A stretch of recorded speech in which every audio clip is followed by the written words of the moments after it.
கடவுள் எல்லா இடத்துலையும் இருக்கிறார், பார்க்காத இடமே இல்லை. இந்த இடத்துலையும் இருக்கார்.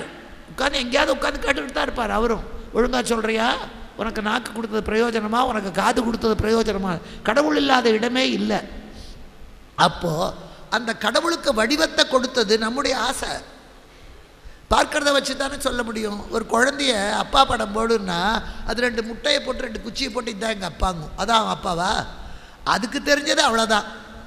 அதே மாதிரி ஒரு கல்லை வச்சு இதுதான் ஆண்டவர்னா அவனுக்கு தெரிஞ்சது அதே தான். நல்லா தெரிஞ்ச சிற்பி அழகாக அம்பாளை வடித்தான், அழகாக நடராஜர் விக்கிரகத்தை பண்ணினான், அதுவும் கடவுள் தான். இது இல்லைன்னு ஆகிட முடியுமா? பிடிச்சி வச்சாலும் குழக்கட்டை தான், தட்டி வச்சாலும் குழக்கட்டை தான், உருட்டி வச்சாலும் குழக்கட்டை தான். சுவை தான் வேணும். அப்போ எல்லாத்திலையும் ஆண்டவர் இருக்கிறான் தெரிந்து கொள்ளணும். அப்போ அந்த கருவறை என்பது சிறுகளாக இருக்கணும். ஏன்னா கர்ப்பப்பை மாதிரி சின்னதாக தான் இருக்கணும், வாசனை சின்னதாக தான் இருக்கணும். பேன் கட்ட முடியாது. எனக்கு தான் வசதி இருக்குது, பணம் இருக்குதுன்னு அத்தனை பெரிய கோயில் கட்டினான், அவ்வளோ பெரிய லிங்கம் வச்சான். ஆனால் கருவறையை பெருசாக வைக்க தெரியலையே, வைக்கக்கூடாதே. கங்கை கொண்ட சோழபுரம் அதை விட பெருசாக வச்சான். சிற்பசாஸ்திரப்படி தப்பு அது, பூஜையே இல்லை. நீங்கள்லாம் வாழ்நாளில் ஒரு நாள் போயிட்டு வரணும். நான் சிம்லாவுக்கு போனேன், டார்ஜிலிங் போனேன், காஷ்மீர் போனேன், தாய்லாந்து போனேன். இப்போ இந்தியாவில் பாருங்கள், வேறு எங்கேயும் இல்லை. நம்ம தஞ்சாவூர்லேருந்து போகிற வழி தான் கங்கை கொண்ட சோழபுரம், ரோடு மேலே தெரியும். தஞ்சாவூர் கோயிலை விட பெருசு. சிற்பங்கள் அவ்வளோ அற்புதம். அந்த வெளி பிரகாரத்தில் பார்த்தா அந்த சரஸ்வதி, அந்த அர்த்தநாரீஸ்வரர், அந்த சண்டீஸ்வரர் எல்லாம் ஆள் உயரம், அவ்வளோ அற்புதம். உள்ள லிங்கமும் தஞ்சை பெருவுடையார் கோயிலை விட பெரிய லிங்கம், பூஜையே இல்லை. ஏன்? எந்த அளவுக்கு செய்யணுமோ அந்த அளவுக்கு தான் செய்யணும். எங்கள் வீட்டுக்காரர் தான் சர்க்கரை ஃபேக்ட்ரி வச்சுருக்காரு, நீ பாயசத்தில் கொண்டு போய் 10 டம்ளர் சர்க்கரை போட்டால் எவந்திம்மா? எங்கள் வீட்டுக்காரர் சர்க்கரை ஃபேக்ட்ரி வச்சுருக்காரு, நான் போடுறேன், போடு, கொண்டு போய் குப்பையில் போடு, வயிற்றுக்குள்ளே போட முடியாத? அது மாதிரி எனக்கு தான் முடியும்னு அவன் கட்டினான் இல்லையே. இந்த மதில் சுவர்களாக இடித்து கொண்டு போய் எல்லாம் வீடு கட்டிக்கிட்டான். கங்கை கொண்ட சோழபுரம் மாதிரி ஒரு கோவில் கனவுல கூட அவனாலே கட்ட முடியாது. ஆனால் அங்கே பூஜை இல்லை. காரணம் என்ன? சில ஊரில் பார்த்தீங்கன்னா லிங்கம் இத்தனூன்னு இருக்கும், சில ஊரில் இவ்வளோ பெருசு இருக்கும், சில ஊரில் அம்பாள் இவ்வளோன்னு இருப்பா. கும்பகோணம் போனீங்கன்னா என் உயரம் இருப்பா மங்களாம்பிகை. ஏன்? அங்கே அவ்வளோ உயரம் வச்சவன் இங்கே இத்தனூண்டு. உண்ணாமலை பார்த்தா இத்தனை தான் இருப்பா, திருவண்ணாமலையில் இவ்வளோண்டு தான் இருப்பா. அதே கும்பகோணம் போனீங்கன்னா இவ்வளோ உயரம் இருப்பா. பட்டீஸ்வரர் துர்க்கையை பார்த்தா என் உயரம் இருப்பா. அப்போ ஏன் அங்கே அவ்வளோ பெருசு செஞ்சவன் இங்கே இத்தனூண்டு செஞ்சுருக்கான்? எந்த ஊருக்கு எந்த அளவு செய்யணும்னு சாஸ்திரம் இருக்குது, சாஸ்திரம் இருக்குது. வீடு கட்டும் போது நம்ம பார்க்குறோம் வாஸ்து சாஸ்திரோட, கோயிலுக்கும் உண்டு. அதனால் அதை மாற்றி கட்ட முடியாது. அதனால்தான் செய்ய முடிந்தாலும் கூட பிரகாரத்தை நீ பெருசாக கட்டலாம், தூணை பெருசாக கட்டலாம், கோபுரத்தை பெருசாக கட்டலாம். ஆனால் கடவுள் சிலைகள் அந்த கூர் கோயிலுக்கு எப்படியோ அப்படித்தான். அதில் அற்புதத்தில் தேவர்களால் படைத்தது மட்டும் இல்லை, மனிதர்கள் கட்டினது தான் இந்த கோவிலெல்லாம். மிருகங்கள் கட்டின கோயிலும் இருக்குது. குரங்காடுதுறை, கபிஸ்தலம், இவர் நம்ம யார் அவர் மூப்பனாரோட ஊர் கபிஸ்தலம். அது கபின்னா குரங்கு, குரங்கால வழிபடப்பட்டது. கரிவலம் வந்த நல்லூர் யானையால் வழிபடப்பட்டது. சிலந்தி காலத்தில் காலம், அத்தி, அத்தினா யானை, காலம்னா சிலந்தி, சிலந்தியும் அத்தியும் பூஜை பண்ணது. திரு ஆனைக்காவல், ஆனைக்காவலில் சிலந்தியும் உண்டு, யானும் உண்டு. சிலந்தி வந்து ஐயோ வெட்ட வழியில் இருந்தது. அப்போது இந்த மாதிரி பிரகாரமெல்லாம் ஆரம்பத்தில் கருவறை மட்டும்தான் இருந்தது. ஒரு நாவல் மரம், அங்கே திருவானைக்காவலில் நாவல் மரம் தான் ஸ்தல விருட்சம். அந்த இலையெல்லாம் உதிர்ந்து லிங்கத்து மேலே விழும். ஐயோ சாமி மேலே விழுகிறதே அந்த சிலந்திக்கு பக்தி. அது என்ன பண்ணிட்டு அதோட சக்திக்கு தகுந்த மாதிரி மேலே வலை கட்டித்து, இலையெல்லாம் வலையில் விழுந்தது, சாமி மேலே விழலை. ஒரு யானைக்கும் பக்தி, அது தினமும் காவேரியில் குளிச்சுட்டு ஒரு தாமரைப்பூவை எடுத்துக்கிட்டு வந்து சாமிக்கு பூஜை பண்ணும், துதிக்கையில் தண்ணியை ஊற்றி. அது பார்க்குது எந்த படுபாவி சாமி மேலே ஒட்டடையை கட்டினான். சிலந்தி கட்டினது கூடு பந்தல், ஆனால் யானை நினச்சது அது ஒட்டடை. அதை உடனே தன் காலால் கலைச்சிவிட்டு அபிஷேகம் பண்ணிட்டு பூவை வச்சுட்டு போகும். இது ரெண்டுக்கும் சண்டை. ஒரு நாள் பார்த்துடுது, யானை பார்த்தது சிலந்தி கட்டுறதை. உடனே என்ன பண்ணிட்டு அந்த சிலந்தியை அடிக்க போச்சு. சிலந்தி என்ன பண்ணிட்டு யானையோட துதிக்கைக்குள்ளே போயிடுது. அவ்வளோ பெரிய மிருகமாக இருந்தாலும் யானை காதில் ஒரு சின்ன எறும்பு பூத்தா யானை செத்து போயிடும். அதனால் காதை ஆட்டிக்கிட்டே இருக்கும், அது கஷ்டம். கஜகர்ணம் கோகர்ணம் போட்டாலும் முடியாதுறாம்மா. இப்போல்லாம் அந்த வார்த்தை கூட உங்களுக்கெல்லாம் தெரியாது. அந்த காலத்தில் பழமொழிகள் வீட்டில் சொன்னதெல்லாம் மிகப்பெரிய ஆன்மீகம். எங்கள் அம்மாலாம் சொல்லுவாள், நீ கஜகர்ணம் கோகர்ணம் போட்டாலும் அதை பண்ண முடியாதும்பா. அது என்ன அர்த்தம்? கர்ணம்னா காது. என் மாடு இருக்கே, அது ஒரு காதை இப்படி பண்ணும், ஒரு காதை இப்படி பண்ணும். நீங்கள் கவனித்து பார்த்தா தெரியும். மாட்டால் மட்டும்தான் ஒரு காதை உயர்த்தி ஒரு காதை நீட்ட முடியும், வேறு எந்த மிருகத்தாலும் முடியாது. இது கர்ணம். கர்ணம்னா காது. கஜகர்ணம் யானை இப்படி காதை ஆட்டிக்கிட்டே இருக்கும். நம்மளால் அப்படி காதை ஆட்டிக்கிட்டே இருக்க முடியாது. செய்ய முடியாத யானை காதை ஆட்டுற மாதிரி நீ ஆட்டினாலும் சரி, மாடு மாதிரி ஒரு காதை தூக்கி ஒரு காதை படுக்க வச்சாலும் அவ்வளோ செஞ்சாலும் முடியாதுடா. கஜகர்ணம் கோகர்ணம் அது ரெண்டு தான் மனுஷனால் செய்ய முடியாத காரியம். மனுஷனால் நம்ம யாராலையும் செய்ய முடியாத காரியம். அந்த கஜகர்ணம் கோகர்ணம் போட்டாலும் முடியாது. அப்பேற்பட்ட யானைக்கு காதில் ஒரு எறும்பு பூந்தா செத்து போயிடும். அதனால அது காதை ஆட்டிக்கிட்டே இருக்கும். இப்போ இந்த தூத்திக்கைக்குள்ளே இந்த சிலந்தி பூந்துடுத்து. இந்த யானை தானே நம்ம வலையை கலைக்குது. இதுக்குள்ளே பூந்த உடனே யானைக்கு தாங்க முடியல. இந்த சிலந்தி தானே இப்படி பண்ணுது, அந்த துதிக்கை போட்டு அடி அடின்னு அடிச்சுது. துதிக்கைக்குள்ளே சிக்கின சிலந்தியும் செத்தது, துதிக்கையை அடித்ததுனால யானையும் செத்தது.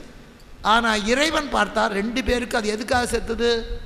சாப்பாட்டுக்காக அடிச்சுக்கிட்டா இல்லையே. இறைவனுக்கு பக்தி பண்ணுவதிலே இது தப்பு அது தப்பு அது நினச்சது. அப்போ ரெண்டு பேருக்கு மோட்சம் கொடுத்தா. வாய்ச்சிலந்தி நூலிழைத்த வாய்ச்சங்கு நூலிழைத்த வாய்ச்சிலந்தி தனக்கு கோச்சங்க சோழன் என குறிப்பித்தார் குறுக்கை வீட்டான் வீரட்டான. அந்த சிலந்தி அடுத்த ஜென்மத்தில் கோப்பெருஞ்சோழனாக பிறந்தான். அவன்தான் தஞ்சாவூர் சோழ நாட்டில் 70 ஆலயம் எண்டோள் ஈசருக்கு 70 மாடக்கோயில், யானை ஏற முடியாத கோயில். ஏன்னா சிலந்தியாக இருந்தவன் வந்தான் ராஜாவா. கோச்சங்கட் சோழன குறிப்பித்தார் குறுக்கை வீரட்டனாரே. வெறும் நூலிழைத்தது. ஒரு எலி கர்ப்ப கிரகத்தில் பூந்து விளையாடுது, கதவை சாத்திட்டு போயிட்டார். அந்த விளக்கில் இருக்கிற நெய்யை குடிக்கிறதுக்காக போச்சு. அப்போல்லாம் நெய் விளக்கு தான் ஏற்றுவாங்க. அதுக்காகவே பல அரசர்கள் பல பணக்காரர்கள் யாராக இருந்தாலும் கோயிலுக்கு தூண்டா விளக்கரிப்பதற்காக பசுமாடுகளும் ஆடுகளும் வாங்குவதற்காக சொத்தெல்லாம் எழுதி வச்சுட்டு அந்த கோயிலையே குடியிருந்த பெண்கள் உண்டு. அது பொற்காலம். பெரிய பெரிய பணக்காரங்க அண்ணன் இல்லை, அப்பா இல்லை, தம்பி இல்லை, புருஷன் இல்லை, பிள்ளை இல்லைன்னா சொத்தெல்லாம் கோயிலுக்கு எழுதி வச்சுட்டு கோயிலே இருப்பாங்க. அங்கே கோயிலை பெருக்குவாங்க. காசு கொடுத்து அப்போல்லாம் வேலை செய்ய மாட்டாங்க. கோவிலை பெருக்குவார்கள், அரிசி புடைச்சி கொடுப்பாங்க, அரிசி குத்தி கொடுப்பாங்க, விளக்கெல்லாம் தேய்ச்சி வைப்பாங்க. அங்கேயே வேலை செஞ்சு கோயில் பிரசாதத்தையே சாப்பிட்டு கொண்டு கோயில் பிரகாரத்திலே படுப்பாங்க. பாதுகாப்பு இருந்தது. இன்றைக்கி எந்த கோயிலில் போய் நம்ம உட்காந்துருக்க முடியும்? 10 பேரோட உட்காந்துருக்கும் போதே பயமாக இருக்குது. அப்புறம் கேள்விப்பட்டிருப்பீங்களே, கொஞ்சம் காலத்துக்கு முன்னால் அவ்வளோ பெரிய கோயில், இந்த கோயில் அர்ச்சகர் சன்னதியிலேயே வெட்டி கொண்டினான் மொத்தம் சுவாமி காலடியிலேயே. அதனால் அப்போ இருந்தது இந்த நல்ல எண்ணம் கோவிலுக்கு எழுது. அதனால் அந்த விளக்கு அணையவே அணையாது. இந்த அணையா விளக்கை நீங்கள் எங்கே பார்க்கணும்னா பெங்களூர் போனோம். ஹாசன் ஒரு ஊர் இருக்குது. தம்பி பெங்களூர்லேருந்து வந்திருக்க, அது தெரியாது உனக்கு, அந்த பக்கம் போயிருக்கவே மாட்டேன். ஹாசன், அந்த ஹாசனுக்கு பக்கத்தில் ஒரு கோயில் இருக்குது, ஹாசனாம்பா கோயில்னு. அதில் ஒரு அற்புதத்தை சொல்கிறேன். கோவில் எதுக்குன்னு கேட்குறீங்களே, இது நடக்குமான்னு சொல்லுங்கள். அந்த கோயிலுக்குள்ளே 3 கல் தான் இருக்கும், இவ்வளோ பெருசு 3 கல் இருக்கும் கோயிலுக்குள்ளே. வருஷத்துக்கு ஒரு தடவை தான் திறப்பாங்க. வருஷத்துக்கு ஒரு தடவை தான் திறப்பாங்க. அந்த அம்மனுக்கு அபிஷேகம் எல்லாம் பண்ணிவிட்டு அந்த அம்மனோட நெத்தியில் சிகப்பு சந்தனத்தில் இவ்வளோ பெரிய பொட்டு இருக்கும் அந்த கல்லில். அது யாரும் வைக்கிறதில்ல. அந்த சந்தனத்தெல்லாம் சுரண்டிடுவாங்க. சுரண்டி எல்லாருக்கும் பிரசாதமாக கொடுத்துட்டு நெத்தியில் ஒன்றுமே இருக்காது. ஒரு விளக்கில் நெய் ஊற்றி, நிறைய நெய் ஊற்றி திரி போட்டுருவாங்க. இன்னொரு பாத்திரத்தில் தண்ணி, பக்கத்தில் சாதம், பலகாரம், பூக்கள், இத்தனையும் போட்டு அந்த ஒரே வருஷம் கதவை சாத்திடுவான். அடுத்த வருஷம் தான் திறப்பான். இப்போவும் அடுத்த வருஷம் கதவை திறக்கிற போது பார்த்தா விளக்கு அணைஞ்சிருக்காது. ஒரு வருஷம் எரிஞ்சிருக்கும். ஒரு வருஷம் எரிஞ்சு அந்த விளக்கில் ஊற்றுற நெய் கொஞ்சம் கூட குறைஞ்சிருக்காது. அதுதான் ஆச்சரியம்.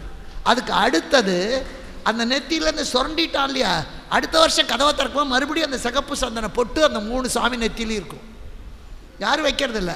அந்த பூக்கள் வாடி இருக்காது, தண்ணி குறைஞ்சிருக்காது, ஆவியாக இருக்காது, குறைஞ்சிருக்காது. வச்சிருக்கிற சாதம் பலகாரம்லாம் தொட்டு பார்த்தா சூடாக இருக்கும். சத்தியம். ஹாசனாம்பா கோவில்னு நம்ம இங்கே பாண்டிச்சேரி காரைக்கால் பக்கத்தில் திருமலைராயன் பட்டணம்னு ஒன்று இருக்குது. அது ஆண்டவனுடைய அருளினால் அம்பாள் எங்கெங்கே எனக்கே தெரியாத இடத்துக்கெல்லாம் கொண்டு போய் நிறுத்துகிறான். அந்த திருமலைராயன் பட்டணத்தில் 5 வருஷத்துக்கு ஒரு தடவை தான் அந்த அம்மனுக்கு பூஜை. அது எப்படின்னா, அந்த அம்மன் பெட்டியில் நல்ல உயரம் மரத்தில், அதுக்கு இவ்வளோ பெரிய பெட்டி, அந்த பெட்டி கடலில் மிதந்துக்கிட்டே இருந்தது. அவ்வளோ பெரிய பெட்டி கடலில் முழுகி இருக்கும். போட்டில் 4 பேர் சேர்த்து ஏறினா போட்டே வந்து போகுது. அவ்வளோ பெரிய பெட்டி அந்த உள்ளே இருக்கிற சிலையோட மிதந்துக்கிட்டே இருந்திருக்கு. அங்கே ஆண்டு வந்த ஒரு அரசன், அவன் கனவுல வந்து நான் வர்றேன் எடுத்துக்கோண்டு. கரையோரம் ஒதுக்கினோடனே அந்த பெட்டியை எடுத்து திறந்து பார்த்தா உள்ள அம்பாள். என்ன நீ ஒரு நாள் தான் பூஜை பண்ணணும், பண்ணி மறுபடியும் கடலில் விட்டுடணும். அவனை வச்சு ஒரு நாள் பூஜை பண்ணான். எடுத்தது ஒரு நாள், அம்பாளை பூஜை பண்ணது ஒரு நாள், கடலில் விட்டது ஒரு நாள், 3 நாள் தான் விட்டுட்டான். அதுக்கப்புறம் அது கிடைக்கவே இல்லை. படகுல போகிறவங்க கண்ணிலெல்லாம் அந்த பொட்டி மிதக்கிறது தெரியுது, வலை வீசினாலும் கிடைக்கல, கிட்ட போனால் தொடவே முடியல. ஒரு செங்குந்த முதலியார், இன்றைக்கி அவங்க வம்சம் பேரனெல்லாம் இன்னும் இருக்காருங்க. அந்த அவர் கனவுல வந்து நீ கரைக்கு வா நான் வர்றேன்னு. எல்லாரும் போய் நிற்கும்போது தொட பார்த்தா அங்கே ஓடி ஓடி போய் அவர் காலடியில் வந்து விழுந்தது. அந்த பெட்டியை கொண்டு வந்து அங்கே வச்சுட்டு, அது 5 வருஷத்துக்கு ஒரு தடவை தான் திறப்பாங்க. அதுக்கு நிகழ்ச்சிக்கு பேசுகிறதுக்காக கூப்பிட்டுருந்தாங்க. என்ன அப்படி அவங்களுக்கு எப்படி அம்பாளோட அருள், நான் சத்தியமாக அதான் நினைக்கிறேன். இந்த கையால் யாருக்கிட்டையும் எனக்கு ஒரு வாய்ப்பு கொடுக்கான்னு சத்தியமாக நான் கேட்டதில்லை. அன்புக்கு கூட தெரியும், அன்புக்கு தெரியும். நான் உங்கள் ஊருக்கு வந்து 3 வருஷம் ஆச்சு, அன்பு மறுபடியும் என்னை கூப்பிடலையே, கேட்கவே மாட்டேன். அம்பாள் எங்கே கொண்டு போய் என்னை நிறுத்துகிறாளோ அங்கே தான் என்னுடைய சேவை. அவள் எங்கெங்கேயோ கொண்டு போய் நிறுத்துகிறாள். மனசால் கூட நினச்சி பார்க்க முடியாத எட்ட முடியாத இடத்துல அங்கே போனேன். அந்த அம்பாள் இப்படி நிற்கிறா, எல்லோரும் அங்கே தான் நிற்கணும். வருஷத்தில் ஒரு நாள் தான். அவளுக்கு பேர் ஆயிரங்காளின்னு பேர். அவளுக்கு எது பண்ணினாலும் 1000 பண்ணணும். இப்போ நீங்கள் வேண்டிக்கிறீங்கன்னு வச்சுக்கோங்களேன், 1000 ஜோடி வளையல், 1000 ஜாக்கெட்டு, 1000 ஜிலேபி, 1000 மைசூர் பாகு, 1000 தேங்காய், 1000 அப்படி எது வேண்டிக்கிட்டிங்கனாலும் 1000 வைக்கணும். அந்த கோவில்லையே கொடுத்து அந்த மண்டபத்தில் 1000 ஒரே மாதிரி பாத்திரம் கொடுத்து 1000 பாத்திரத்தில் பொங்கல் வைப்பாங்க. முதல் நாள் சீரெல்லாம் கொண்டு வந்து வைப்பாங்க. ஒரு கரசத்தில் வச்சு எதிரில் ஒரு நடராஜர் இருக்கார், அங்கே வச்சிடுறாங்க. அந்த கும்பத்தை வச்சு 5 பேர் அதுக்கு சம்மந்தப்பட்டவங்க விரதம் இருந்து வாயெல்லாம் கட்டிட்டு, அது சலங்க சத்தம் கேட்கணும். இந்த பெட்டிக்குள்ளது ஒரு சலங்க சத்தம் கேட்கும். கேட்டால் தான் பொட்டியை திறக்கணும். பெட்டியை திறந்தால் உள்ள மஞ்சள் அப்படியே இருக்கும். வச்ச எலுமிச்சம்பழம் 5 வருஷமாக வாடி இருக்காது. அந்த அம்பாளை எடுத்து நிறுத்தி அதை தொடச்சி கிடச்சி எல்லாம் ஒரு நாள் பண்ணுவாங்க.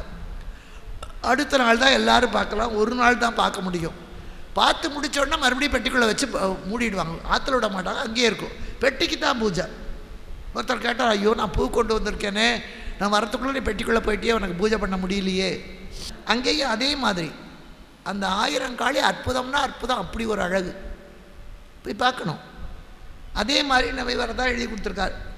நம்ம மோகனூர் நாமக்கல் கிட்ட, எனக்கு நாமக்கல் தான் சொந்த ஊர், மோகனூர். அங்கே அசலதீபேஸ்வரர்னு பேர் சிவன் கோயிலில். அந்த தீபம் வந்து அசைவே அசையாது, அப்படியே இருக்கும் எத்தனை காற்றடித்தாலும். அது நீங்கள் திருக்காளஹஸ்திலையும் பார்க்கலாம். அங்கே வாயுலிங்கம், லிங்கத்தை யாரும் தொட முடியாது. காளஹஸ்தியில் லிங்கத்தை தொட்டு யாரும் அபிஷேகம் பண்ண முடியாது. லிங்கத்துக்கு மேலே ஒரு சட்டம் வச்சுருப்பாங்க, அதில் 7 கோடு இருக்கும், 9 கோடு இருக்கும், நவகிரகம். அந்த அர்ச்சகர் கூட அந்த சட்டத்தை தான் தொடலாமே தவிர லிங்கத்தை தொடக்கூடாது. ஒரு பூ வைக்கக்கூடாது, ஒன்றும் பண்ணக்கூடாது. திருக்காளஹஸ்தியில் அங்கே அப்படி தான். அத்தியும் சிலந்தையும் பூஜை பண்ணது, வேடன் பூஜை பண்ணது. அங்கே விளக்கு எரியும். அந்த முகத்துக்கு நேரம் ஒரு விளக்கு, பாதத்துக்கு நேரம் ஒரு விளக்கு இருக்கும். ஒரு கோடு போட்டால் பாதத்துக்கிட்ட இருக்கிற விளக்கு ஆடிக்கிட்டே இருக்கும். இந்த முகத்துக்கு நேரம் இருக்கிற பாதத்துக்கிட்ட இருக்கிற விளக்கு ஆடாது, மூக்குக்கு நேரம் இருக்கிற விளக்கு ஆடிக்கிட்டே இருக்கும், அணையாது. அசலதீபேஸ்வரர் இங்கே, அங்கே வாயுலிங்கம். காற்று அடிச்சுக்கிட்டே இருக்கும், ஆனால் விளக்கு கிடையாது. அதுதான் அங்கே அற்புதம். அதே மாதிரி மட்டபள்ளி வாடபள்ளின்னு ஆந்திராவில் அற்புதமான இடம். அங்கே கோதாவரி கரையில் அங்கே அப்படி தான். இந்த உள்ளுக்குள்ளே நரசிம்மர் உருவமில்லை, ஒன்று குகைக்குள்ளே. அந்த குகைக்குள்ளே நரசிம்மருக்கு அபிஷேகம் பண்ணிவிட்டு தீபார்த்தனை காட்டிட்டு எல்லாம் பண்ணிவிட்டு வச்சுட்டு வருவாங்க. அக்டோபர் மாதம் 1, 2, 3 நாள் மட்டும் கோதாவரி உள்ளே வருவாள். அது வரைக்கும் வரமாட்டாள். அந்த 3 நாள் அவளுக்கு என்ன கேலண்டர் இருக்கா, இல்லை டெலிஃபோனில் பார்த்துக்கிறாளா, வாட்ஸ்அப்பில் செய்தி வருதா தெரியாது. கரெக்டாக அந்த 3 நாள் கோதாவரி அந்த குகைக்குள்ளே போய் அந்த நரசிம்மருக்கு அபிஷேகம் பண்ணிவிட்டு வெளியே வந்துடுவான். இப்போ இங்கே தண்ணி வந்துட்டு வெளியே போகும்போது இதெல்லாம் அடிச்சுட்டு தான் போகும். பெரிய அலையோட தண்ணி வந்து இங்கேருந்து போகிற போது எலுமிச்சம்பழம் வச்சுருக்கிறது எல்லாத்தையும் அடிச்சுட்டு போகும். ஏற்றி வச்ச விளக்கு அப்படியே இருக்கும், தூபக்கால் அப்படியே இருக்கும், ஒன்று கூட அசையாது. வருஷத்தில் 3 நாள் இப்போவும் அங்கேயே மட்டபள்ளி வாடபள்ளி பானக நரசிம்மர் அப்படி வாய் திறந்துருக்கும். பானகம் வெல்லத்தை போட்டு சுக்கு போட்டு கரைச்சி வச்சுருப்பாங்க. இவ்வளோ பெரிய அண்டாவில் பானகம் வச்சுருந்தாலும் அந்த பானகத்தை வாயில் ஊற்றிக்கிட்டே இருப்பாங்க. பாதி தான் போகும். இவ்வளோ பெரிய அண்டாவில் இருக்கிறதுல பாதி தான் போகும். பாதி பானகம் போகிறோம்னா கலகலகலன்னு ஒரு சத்தம் கேட்கும். இந்த குழந்தை வேண்டாம் துப்பு பார்த்தீங்களா, அந்த மாதிரி கலகலகலன்னு வெளியே வரும், நிறுத்திடுவாங்க. சரி, ஒரு அண்டாவில் கரைச்சா பாதி அண்டா உள்ளே போகுது இல்லை. எனக்கு சக்தி இல்லை, நான் ஒரு செம்பில் பானகம் கரைச்சிட்டு போகிறேன். பாதி அண்டா பானகம் உள்ளே போன வாயில் ஒரு செம்பு போகிறது கஷ்டமா? இந்த செம்பு பானகத்தை ஊற்றினாலும் பாதி செம்பு தான் உள்ளே போகும், கலகலாங்க. டம்ளரில் பானகத்தை ஊற்றினாலும் பாதி டம்ளர் தான் போகும், மிச்சம் வந்துடும். அந்த பானகம் கரைக்கிற இடத்துல ஒரு ஈ மொய்க்காது, எறும்பு மொய்க்காது. பழனி மலையில் பஞ்சாமிர்தம் நம்ம சித்தநாதன் கடையில் வாங்கிட்டு வரோம். பஞ்சாமிர்தத்தை பழனி ஆண்டவருக்கே அபிஷேகம் பண்ணின பஞ்சாமிர்தம் கிடைக்கிறது கஷ்டம். அதனால் ரொம்ப தெரிஞ்சவங்களாக இருந்தால் நம்ம பஞ்சாமிரத்தை இங்கே கலக்கி அதில் ஒரு கலையத்தை மட்டும் எடுத்துகிட்டு போய் அதை அபிஷேகம் பண்ணி இதோட கலந்து கொடுப்பான் வேண்டியவனாக இருந்தால். இல்லைன்னா அதுவும் கிடையாது. அந்த பழனி பஞ்சாமிர்தம், பழனி ஆண்டவருக்கு அபிஷேகம் பண்ண பஞ்சாமிர்தத்தை எறும்பு புத்தில் கொண்டு போய் வச்சாலும் எறும்பு ஓடுமே தவிர அந்த பஞ்சாமிர்தத்தை வைக்காது. இந்த இப்போ நீங்கள் வாங்கிட்டு வர டப்பா பஞ்சாமிர்தத்தில் ஃப்ரிட்ஜுக்குள்ளே வச்சா கூட எறும்பு வரும். அவருக்கு அபிஷேகம் பண்ணினது வராது. அதுதான் அற்புதம்.